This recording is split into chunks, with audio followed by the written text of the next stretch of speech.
कृष्ण, जय श्री हरि। आप सभी पर प्रभु श्री हरि और माता लक्ष्मी की कृपा सदैव बनी रहे। आज 13 मई 2026 बुधवार का यह पावन दिन आध्यात्म, भक्ति और पुण्य संचय का दिव्य अवसर लेकर आया है। आज ज्येष्ठ मास की कृष्ण पक्ष की पवित्र एकादशी तिथि दोपहर 1:30 तक रहेगी और इसके बाद द्वादशी तिथि का शुभारंभ हो जाएगा।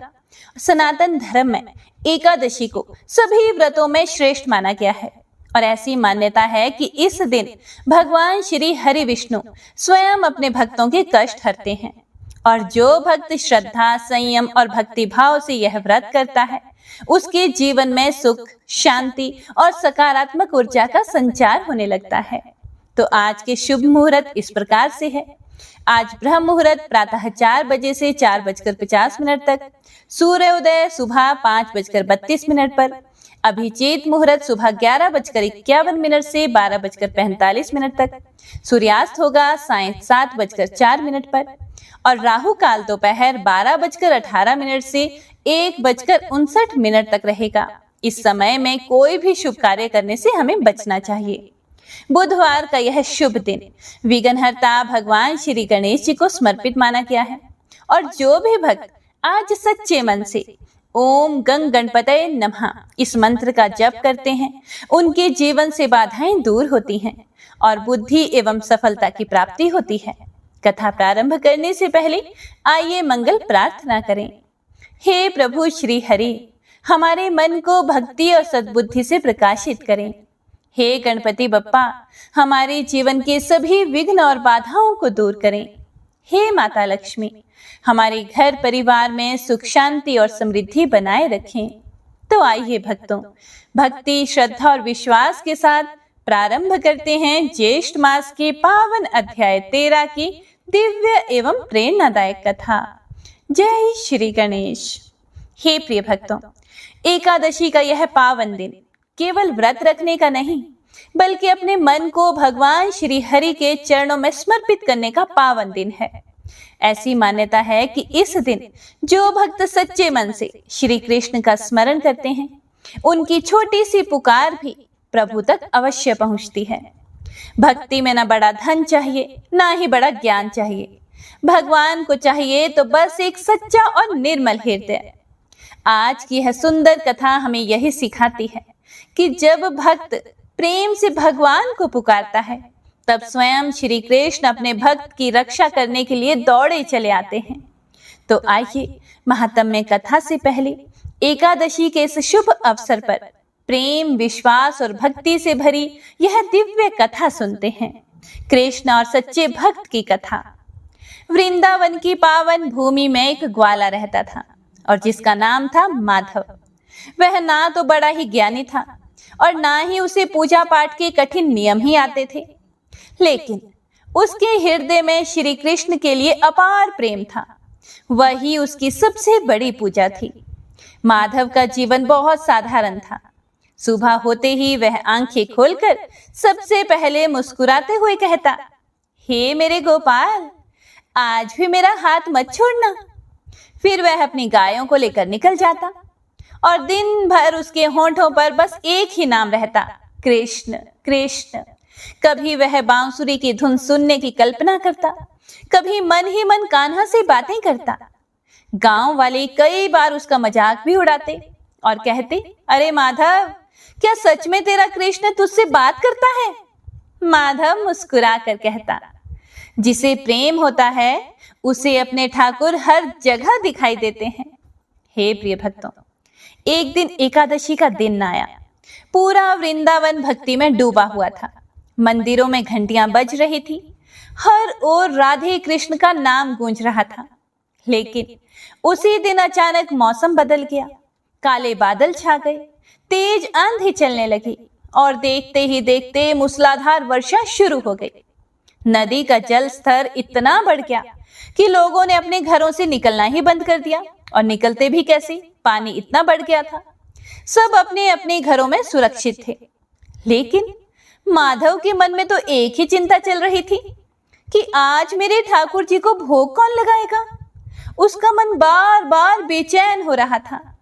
वह सोचने लगा, अगर मेरे कान्हा ने सुबह से कुछ नहीं खाया होगा तो वे मेरा इंतजार कर रहे होंगे। यह सोचकर उसकी आंखें भर आई। उसने तुरंत एक छोटी टोकरी में रोटियां रखी, थोड़ा सा दूध लिया और अपने हाथों से माखन भर कर बोला, कान्हा, मैं आ रहा हूं। घर वालों ने उसे बहुत रोकने की कोशिश की।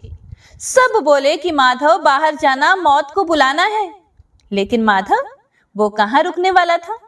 माधव के कदम तो रुक ही नहीं रहे थे। उसे अपनी जान की चिंता कहाँ थी। उसे चिंता थी तो बस अपने ठाकुर जी की। वह तेज बारिश में मंदिर की ओर बढ़ने लगा। चारों तरफ पानी ही पानी था। हवा इतनी तेज थी कि ठीक से चलना भी बड़ा मुश्किल हो रहा था। जैसे ही वह नदी के पास पहुंचा, तेज बहाव ने उसका संतुलन बिगाड़ दिया। उसके हाथ से टोकरी छूट गई और वह नदी में गिर पड़ा। चारों ओर गहरा पानी, कोई सहारा नहीं था। लेकिन उस समय भी माधव के मुख से बस यही निकल रहा था, हे गोविंदा, हे दामोदर, मेरी नहीं अपने भोग की रक्षा करना प्रभु। धीरे धीरे उसकी आंखें बंद होने लगी। तभी अचानक उसे महसूस हुआ कि किसी ने उसका हाथ बहुत ही मजबूती से पकड़ लिया है। उसने आंखें खोली और सामने जो दृश्य था उसे देखकर उसका दिल थम गया। एक सुंदर सांवला बालक, सिर पर मोर मुकुट, पीतांबर धारण किए, चेहरे पर मधुर मुस्कान। वह बालक उसे पानी से बाहर खींच रहा था। माधव कुछ बोल भी नहीं पा रहा था। उसकी आंखों से तो बस आंसू बहने लगे। बालक मुस्कुरा कर बोला, माधव, इतनी चिंता क्यों करते हो? मैं तुम्हारे प्रेम से बंधा चला आया। मैं तुम्हारे भोग का इंतजार कर रहा था। अब माधव समझ चुका था, ये कोई साधारण बालक नहीं, स्वयं उसके प्रिय श्री कृष्ण है। वह तुरंत उनके चरणों में गिर पड़ा और रोते रोते बोला, हे प्रभु, मैं तो कुछ भी नहीं हूं। श्री कृष्ण ने उसे उठाकर अपने दिल से लगाया और बोले, माधव, मुझे बड़े यज्ञ नहीं चाहिए, मुझे दिखावा भी नहीं चाहिए। मुझे चाहिए तो बस सच्चा प्रेम, सच्चा भक्त। जो भक्त प्रेम से मुझे पुकारता है, मैं उसके लिए हर रास्ता पार कराता हूं। उस दिन के बाद पूरे गांव को समझ आ गया कि भगवान केवल मंदिरों में नहीं रहते, वे अपने सच्चे भक्त के हृदय में निवास करते हैं। और सच ही कहा गया है, जिसकी भक्ति सच्ची होती है, उसके लिए स्वयं श्री कृष्ण भी दौड़े चले आते हैं। हे प्रिय भक्तों, भक्ति में सबसे बड़ा नियम प्रेम का है। जिस मन में छल नहीं, केवल विश्वास और समर्पण हो, वहां स्वयं भगवान निवास करते हैं। तो सभी प्रेम से बोलिए, जय जय श्री राधे, जय श्री कृष्ण। तो आइए भक्तों, अब सुनते हैं आज की महात्म्य कथा।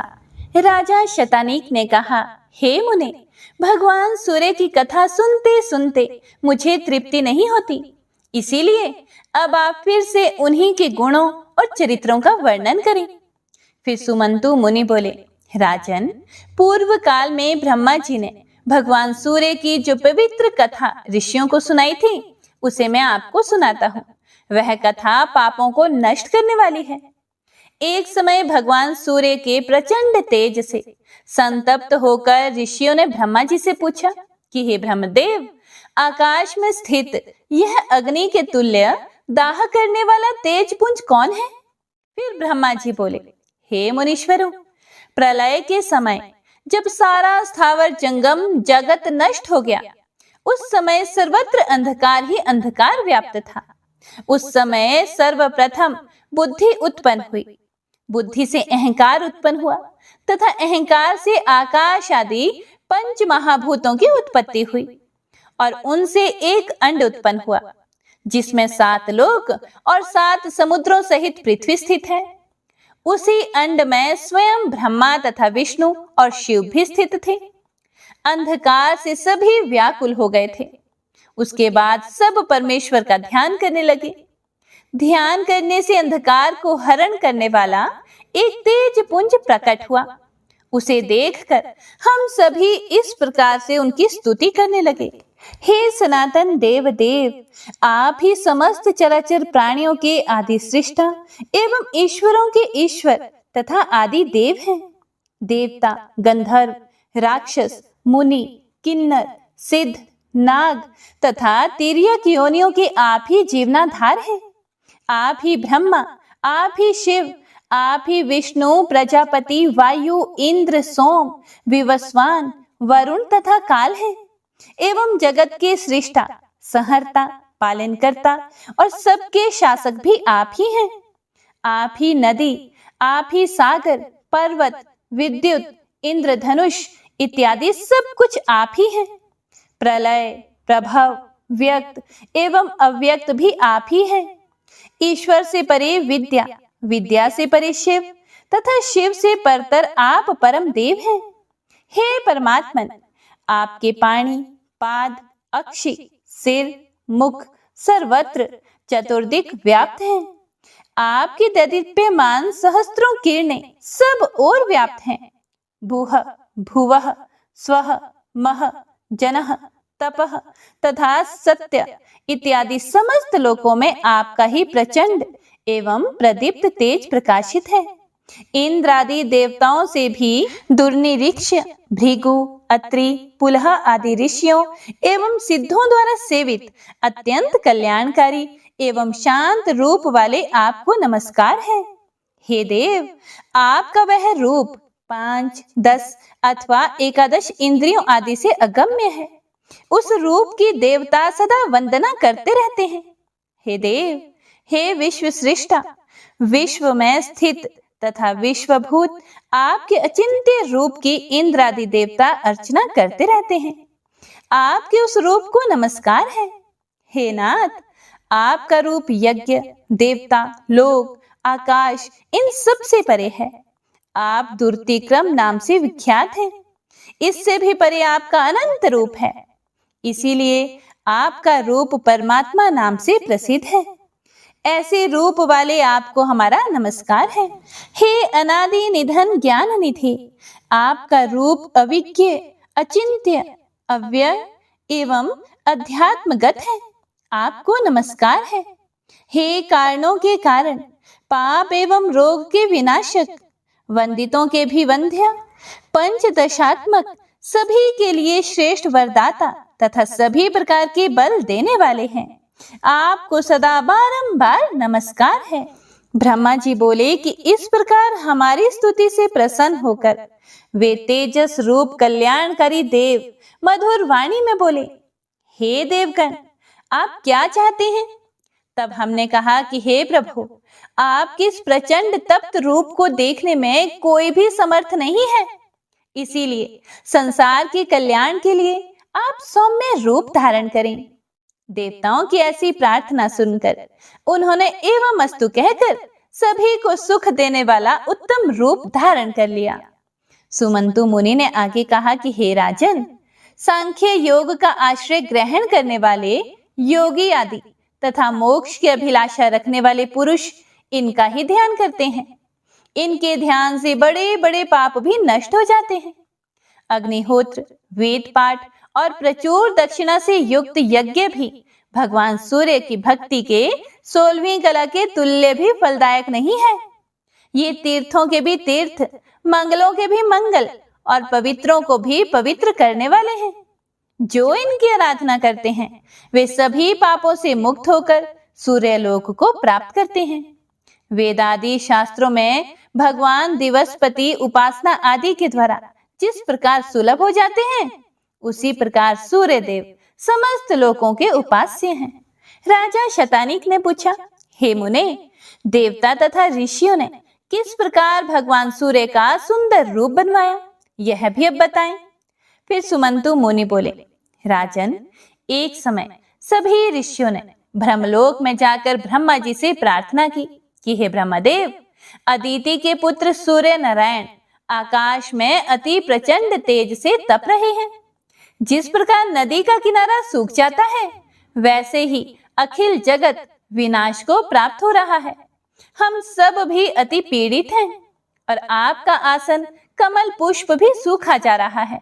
तीनों लोकों में कोई सुखी नहीं है। इसीलिए आप कोई ऐसा उपाय करें जिससे यह तेज शांत हो जाए। फिर ब्रह्मा जी ने कहा कि हे मुनीश्वरों, सभी देवताओं के साथ आप और हम सब सूर्य नारायण की शरण में जाएं, उसी में सबका कल्याण है। ब्रह्मा जी की आज्ञा पाकर ब्रह्मा, विष्णु तथा शंकर सभी देवता और ऋषिगण उनकी शरण में गए और वहां जाकर उन्होंने भक्ति भाव पूर्वक नम्र होकर अनेक प्रकार से उनकी स्तुतियां की। और देवताओं की स्तुति सुनकर सूर्य नारायण अति प्रसन्न हुए। फिर सूर्य भगवान बोले कि आप लोग वर मांगिए। उस समय देवताओं ने यही वर मांगा कि हे प्रभु, आपके तेज को विश्वकर्मा कम कर दें, ऐसी आप आज्ञा प्रदान करें। और इन्होंने देवताओं की प्रार्थना स्वीकार कर ली। तब विश्वकर्मा ने उनके तेज को तराश कर कम किया। इसी तेज से भगवान विष्णु का चक्र और अन्य देवताओं के शूल, शक्ति, गदा, वज्र, बाण, धनुष, दुर्गा आदि देवियों के आभूषण तथा पालकी, परशु आदि आयुध बनाकर विश्वकर्मा ने उन्हें देवताओं को दिया। भगवान सूर्य का तेज सौम्य हो जाने से तथा उत्तम उत्तम आयुध प्राप्त करके देवता अत्यंत प्रसन्न हुए और उन्होंने फिर से उनकी भक्ति पूर्वक स्तुति की। देवताओं की स्तुति से प्रसन्न होकर भगवान सूर्य ने और भी अनेक वर उन्हें प्रदान किए। उसके बाद देवताओं ने परस्पर विचार किया कि दैत्यगण वर पाकर अत्यंत अभिमानी हो गए हैं, वे अवश्य ही भगवान सूर्य को हरण करने का प्रयत्न करेंगे।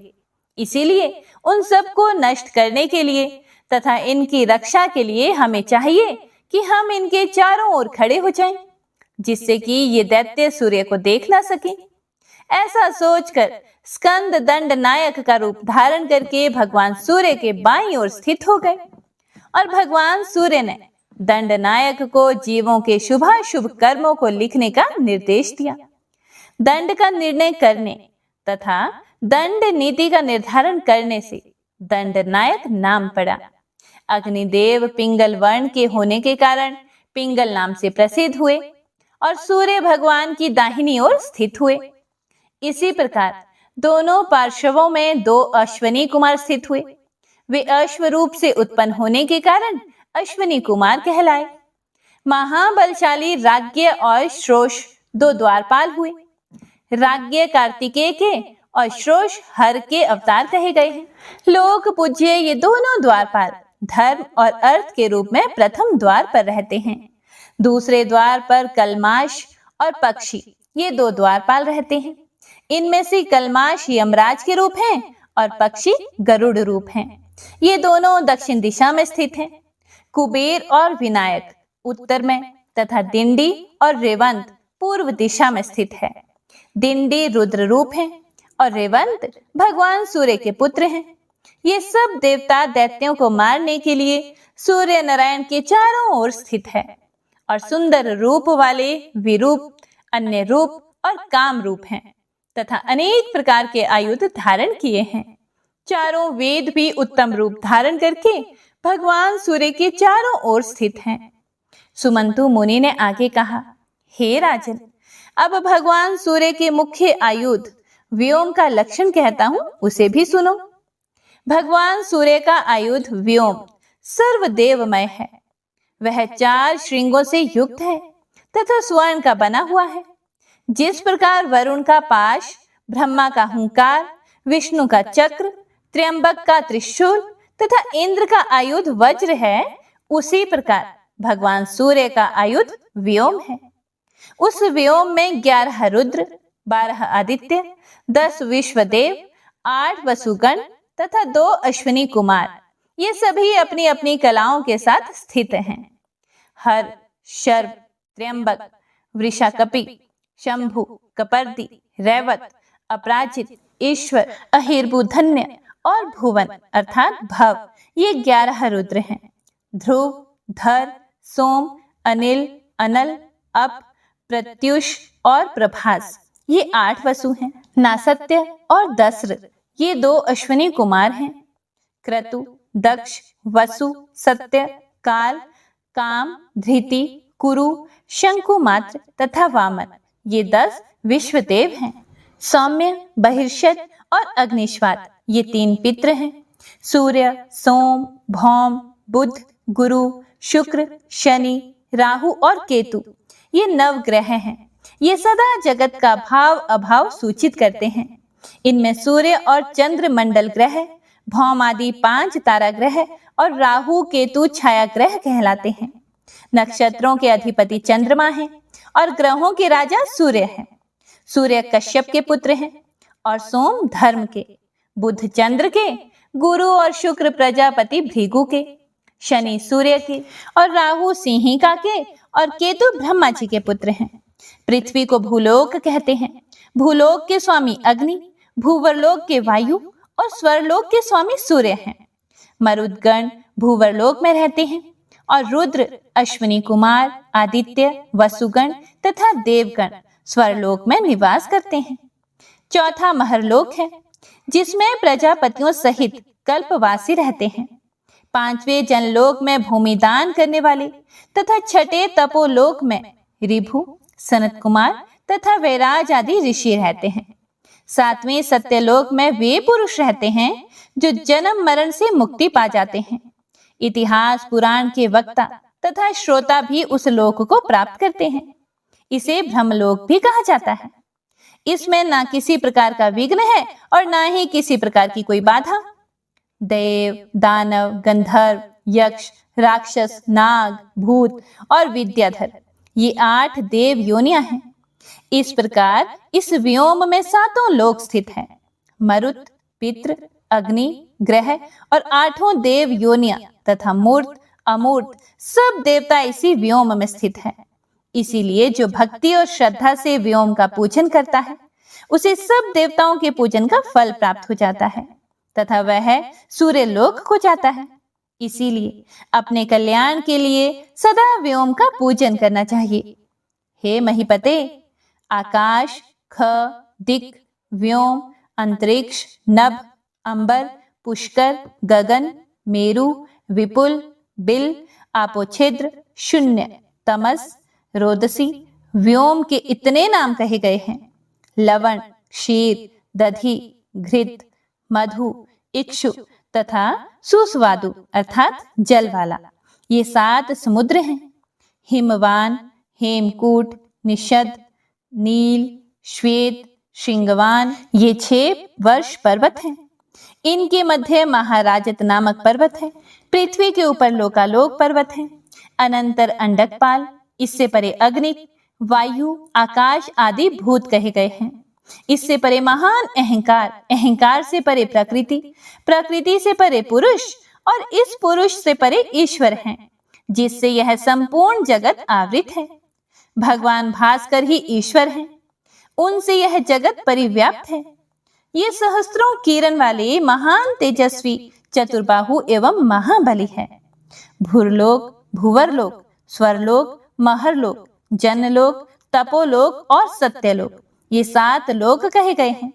भूमि के नीचे जो 7 लोक हैं वे इस प्रकार से हैं: तल, सुतल, पाताल, तलातल, अतल, वितल और रसातल।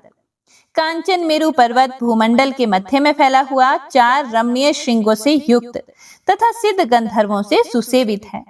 इसकी ऊंचाई 84,000 योजन है। यह 16,000 योजन भूमि में नीचे प्रविष्ट है। इस प्रकार सब मिलाकर 1,00,000 योजन मेरु पर्वत का मान है। मध्य में ब्रह्मा, नीचे अनंत, उपेंद्र और शंकर अवस्थित हैं। इसी को मेरु व्योम और धर्म भी कहा जाता है। यह व्योम स्वरूप मेरु वेदमय नाम से प्रसिद्ध है। चारों श्रृंग चारों वेद स्वरूप हैं। राजा शतनीक ने पूछा, हे मुने, सांब ने किस प्रकार भगवान सूर्य की आराधना की और उस भयंकर रोग से कैसे मुक्ति पाई? कृपया करके अब आप मुझे यह सब बताएं। फिर सुमंतु मुनि ने कहा, राजन, आपने बड़ी अच्छी कथा पूछी है। इसका मैं विस्तार से वर्णन करता हूँ, ध्यान से सुनो। इसके सुनने से सभी पाप दूर हो जाते हैं। नारद जी के द्वारा सूर्य भगवान का महात्म्य सुनकर सांब ने अपने पिता श्री कृष्ण चंद्र के पास जाकर विनय पूर्वक उनसे प्रार्थना की कि हे पिताश्री, हे भगवान, मैं अत्यंत दारुण रोग से ग्रस्त हूँ। वैद्यों द्वारा बहुत औषधियों का सेवन करने पर भी मुझे शांति नहीं मिल रही।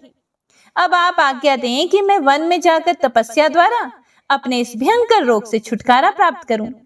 पुत्र के ऐसे वचन सुनकर भगवान श्री कृष्ण ने उसे आज्ञा दी और सांब अपने पिता की आज्ञा के अनुसार सिंधु के उत्तर में चंद्रभागा नदी के तट पर लोक प्रसिद्ध मित्रवन नाम के सूर्य क्षेत्र में जाकर तपस्या करने लगे। वे उपवास करते हुए सूर्य की आराधना में तत्पर हो गए। उन्होंने इतना कठोर तप किया कि उनका अस्थि मात्र ही शेष रह गया। वे प्रतिदिन इस गुह्य स्तोत्र से दिव्य, अव्यय एवं प्रकाशमान आदित्य मंडल में स्थित भगवान भास्कर की स्तुति करने लगे। प्रजापति परमात्मन, आप तीनों लोकों के नेत्र स्वरूप हैं, संपूर्ण प्राणियों के आदि हैं, इसीलिए आदित्य नाम से विख्यात हैं। आप इस मंडल में महान पुरुष रूप में देदीप्यमान हो रहे हैं। आप ही अचिंत्य स्वरूप विष्णु और पितामह ब्रह्मा हैं। रुद्र, महेंद्र, वरुण, आकाश, पृथ्वी, जल, वायु, चंद्र, मेघ, कुबेर, विभा, वसु, यम के रूप में इस मंडल में देदीप्यमान पुरुष के रूप से आप ही प्रकाशित हैं। यह आपका साक्षात महादेवमय वृत्त अंड के समान है। आप काल एवं उत्पत्ति स्वरूप हैं। आपके मंडल के तेज से संपूर्ण पृथ्वी व्याप्त हो रही है। आप सुधा की वृष्टि से सभी प्राणियों को परिपुष्ट करते हैं। हे विभवसो, आप ही अंतस्थ मलेच्छ जातीय एवं पशु पक्षी की योनि में स्थित प्राणियों की रक्षा करते हैं। गलित, कुष्ठ आदि रोगों से ग्रस्त तथा अंध और बधिरों को भी आप ही रोग मुक्त करते हैं। हे देव, आप शरणागत के रक्षक हैं। संसार चक्र मंडल में निमग्न निर्धन अल्पायु व्यक्तियों की भी सर्वदा आप ही रक्षा करते हैं। आप प्रत्यक्ष दिखाई देते हैं। आप अपनी लीला मात्र से ही सबका उद्धार कर देते हैं। आर्त और रोग से पीड़ित मैं स्तुतियों के द्वारा आपकी स्तुति करने में असमर्थ हूँ। आप तो ब्रह्मा, विष्णु और महेश आदि से सदा ही स्तुति होते रहते हैं। महेंद्र, सिद्ध, गंधर्व, अप्सरा, गुह्यक आदि स्तुतियों के द्वारा आपकी सदा आराधना करते रहते हैं। जब ऋक, यजु और सामवेद तीनों आपके मंडल में ही स्थित हैं, तो दूसरी कौन सी पवित्र अन्य स्तुति आपके गुणों का पार पा सकती है। आप ध्यानियों के परम ध्यान और मोक्षार्थियों के मोक्ष द्वार हैं। अनंत तेजो राशि से संपन्न आप नित्य, अचिंत्य, अक्षोभ्य, अव्यक्त और निष्कल हैं। हे जगतपते, इस स्तोत्र में जो कुछ भी मैंने कहा है, इसके द्वारा आप मेरी भक्ति तथा दुखमय परिस्थिति अर्थात कुष्ठ रोग की बात को जान लें और मेरी विपत्तियों को दूर करें। सूर्य भगवान ने कहा, हे जांबवती पुत्र, मैं तुम्हारी स्तुति से अति प्रसन्न हूँ। हे वत्स, मुझसे जो तुम चाहते हो वह मुझसे कहो। फिर सांब ने कहा, हे प्रभु, हे भगवान, आपके चरणों में मेरी दृढ़ भक्ति हो, यही वर चाहता हूँ। सूर्य भगवान ने कहा, ऐसा ही होगा, मैं तुमसे बहुत संतुष्ट हूँ। हे सुव्रत, द्वितीय वर मांगो, कोई दूसरा वर मांगो। फिर सांब ने कहा, हे प्रभु, मेरे शरीर में रहने वाला यह मल, कुष्ठ आपकी कृपा से दूर हो जाए। हे गोपते, मेरा शरीर सर्वथा शुद्ध निर्मल हो जाए। फिर भगवान सूर्य ने कहा, ऐसा ही होगा। भगवान सूर्य के ऐसा कहते ही सांब के शरीर से कुष्ठ रोग वैसे ही दूर हो गया जैसे सर्प के शरीर से केंचुल। वह दिव्य रूप संपन्न हो गया। सांब भगवान सूर्य को प्रणाम करके उनके सम्मुख खड़े हो गए। फिर सूर्य देव ने कहा, हे सांब, प्रसन्न होकर मैं और भी वर देता हूँ। आज से मेरा यह स्थान तुम्हारे नाम से प्रसिद्ध होगा। लोक में तुम्हारी अक्षय कीर्ति होगी। जो व्यक्ति तुम्हारे नाम से मेरा स्थान बनाएगा, उसे सनातन लोक प्राप्त होगा। इस चंद्रभागा नदी के तट पर मेरी स्थापना करो, मैं तुझे स्वप्न में दर्शन देता रहूंगा। ऐसा कहकर सूर्य भगवान वहां से अंतर ध्यान हो गए। इस सांब कृत स्तोत्र को जो भी मनुष्य भक्ति पूर्वक तीनों काल में पढ़ता या सुनता अथवा 7 दिनों में 121 बार पाठ और हवन करता है, तो राज्य की कामना करने वाला राज्य, धन की कामना करने वाला धन प्राप्त कर लेता है और रोग से पीड़ित व्यक्ति वैसे ही रोग मुक्त हो जाता है जैसे सांब कुष्ठ रोग से मुक्त हो गया। सुमंतु मुनि बोले, हे राजन, तपस्या के समय रोग से दुर्बल सांब ने सूर्य की स्तुति उनके सहस्त्र नाम से की थी। उसे दुखी देखकर स्वप्न में भगवान सूर्य ने सांब से कहा कि हे सांब, सहस्त्र नाम से मेरी स्तुति करने की आवश्यकता नहीं है। मैं अपने अतिशय गोपनीय, पवित्र और 21 शुभ नामों को बताता हूँ। प्रयत्न पूर्वक उन्हें ग्रहण करो और उनके पाठ करने से सहस्त्र नाम के पाठ का फल प्राप्त हो जाएगा। मेरे 21 नाम इस प्रकार से हैं। पहला है विकर्तन, अर्थात विपत्तियों को काटने तथा नष्ट करने वाला। दूसरा है विवस्वान, अर्थात प्रकाश रूप। तीसरा है मार्तंड, जिन्होंने अंड में बहुत दिन निवास किया। भास्कर, रवि, लोक प्रकाशक, श्रीमान, लोक चक्षु, ग्रहेश्वर, लोक साक्षी, त्रिलोकेश, कर्ता, हर्ता, तमिस्रहा, अर्थात अंधकार को नष्ट करने वाला। तपन, तापन, शुचि, अर्थात पवित्रम, सप्ताश्रुवाहन, गभस्ति हस्त, अर्थात किरणें ही जिनके हाथ स्वरूप हैं, ब्रह्मा और सर्वदेव नमस्कृत। हे सांब, ये 21 नाम मुझे अति प्रिय हैं। यह स्तवराज के नाम से प्रसिद्ध है। यह स्तवराज शरीर को निरोग बनाने वाला, धन की वृद्धि करने वाला और यशस्कर है एवं तीनों लोकों में विख्यात है।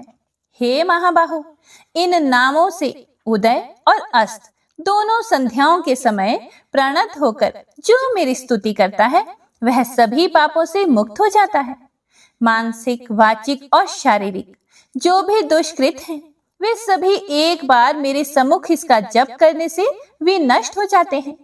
यही मेरे लिए जपने योग्य तथा हवन एवं संध्योपासना है। बलि मंत्र, अर्घ मंत्र, धूप मंत्र इत्यादि भी यही है। अन्न प्रदान, स्नान, नमस्कार, प्रदक्षिणा में यह महामंत्र प्रतिष्ठित होकर सभी पापों का हरण करने वाला और शुभ करने वाला है। इतना कहकर जगतपति भगवान भास्कर कृष्ण पुत्र सांब को उपदेश देकर उसी समय अंतर ध्यान हो गए और सांब भी इस स्तवराज से सप्ताश्ववाहन भास्कर की स्तुति करके निरोगी, श्रीमान और उस भयंकर शारीरिक रोग से सर्वथा के लिए मुक्त हो गए। सुमंतु मुनि आगे बोले कि हे राजन, इस प्रकार सांब सूर्य नारायण से वर प्राप्त करके अतिशय प्रसन्न हुए और वर प्राप्ति को आश्चर्य मानते हुए अन्य तपस्वियों के साथ समीप में स्थित चंद्रभागा नदी में स्नान करने के लिए गए। वहां वे स्नान करके श्रद्धा के साथ अपने हृदय में मंडलाकार भगवान सूर्य की भावना करके मन में यह सोचने लगे कि सूर्य नारायण की कैसी प्रतिमा हो और उसे किस प्रकार कहां स्थापित करूं। इस प्रकार विचार कर ही रहे थे कि उन्होंने देखा चंद्रभागा नदी के ऊपर से एक अत्यंत दैदीप्यमान प्रतिमा बहती हुई चली आ रही है। प्रतिमा को देखकर सांब को यह निश्चय हो गया कि यह भगवान सूर्य की ही मूर्ति है।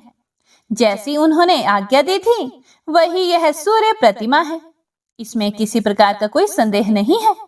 ऐसा सोचकर नदी से उस तेज से चमकती हुई मूर्ति को निकालकर सांब ने मित्रवन अर्थात मुल्तान में एक स्थान पर तपस्वियों के साथ विधि पूर्वक उसकी स्थापना की।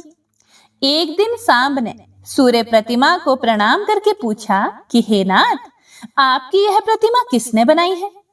इसकी आकृति तो बड़ी ही सुंदर है, कृपया करके यह मुझे बताएं।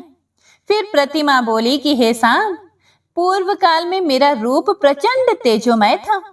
उससे व्याकुल होकर सभी देवताओं ने प्रार्थना की कि आप अपना रूप सभी प्राणियों के सहन करने के योग्य बनाएं, वरना सभी लोग जल जाएंगे।